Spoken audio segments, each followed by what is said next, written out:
And with me is Yannis Papantoniou. He was the Greek finance minister from 1994 until 2001. And first of all, I want to ask him, sir, what went wrong? How did we get into this mess?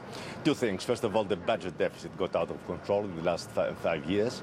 And secondly, there was complete inaction so far as structural reforms are concerned, so that a loss of competitiveness has been quite tremendous so far as the Greek economy is concerned. So these two problems, the deficit of the budget and the deficit in competitiveness, are hanging around the Greek economy and prevent it from joining the global economic recovery that is underway, and also explain why it faces so big problems in financial markets.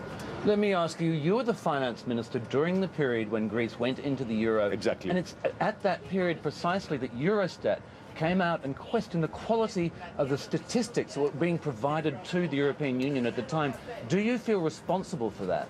Until 2001, when I left the finance minister, there was absolutely no questioning of the credibility of the Greek statistics. The matter arose in 2004, was completely addressed, and it has been shown that the Greek statistics at the time when Greece joined was fully accurate, and Greece had achieved its entry into the Eurozone on its own merit, and having achieved a tremendous stabilization of the economy during those years.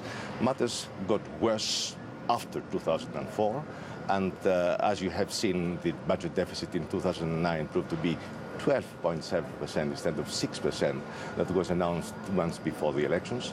And this is exactly what the problem lies. There has been political manipulation of the Greek Statistical Office, and I think the present government is very correct in trying to rectify this by establishing an independent statistical authority. But this applies to now, not to then. Okay, let's ask about the question at hand.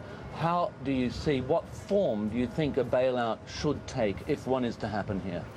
Well, the first thing I want to point out is that the mess that exists now in the Greek economy should be put right by the government, by the Greek government. It is always better to put our own house in order according to our own priorities, because it would be more socially balanced and more effective, in the sense that we don't need only budget cuts to redress the fiscal crisis, but we also need deep structural reforms, which are very deeply political in nature: privatizations, market liberalizations, opening up closed shops, abolishing various state and bureaucratic restrictions on entrepreneurship so as to engineer new sources of growth. This is very essential. That's what should happen. So this should happen. Now, of course, in the meantime, and before this program shows results, we need some international assistance, to the extent that the problems of Greece have become the problems of the Eurozone. And now Greece is facing attacks in the markets which do not only relate to its own problems, but also relate to weaknesses in the Eurozone structure. So what the bailout, we don't need bailout. Yeah. We need a cover, a financial cover, so as to go through this very delicate transition period until we plow our contingency plans, until we apply our own program. Okay, so what chances do you give this government then of talking about, of being able to achieve the reforms that you're talking about and that they've laid out in their growth and stability plan? That's a big challenge. First of all, this government is a strong government, has won a big election victory 4 months ago with 11% difference from the opposition party. The government remains very popular. The Prime Minister is a strong leader, so it's up to them to apply the program I'm referring to.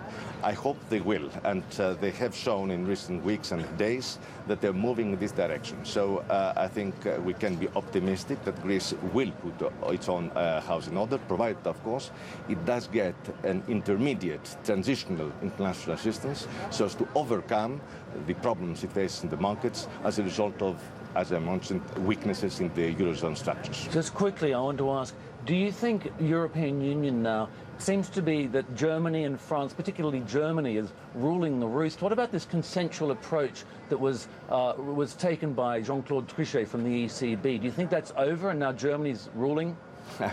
I think that a European response will be more credible than a response initiated by just one country.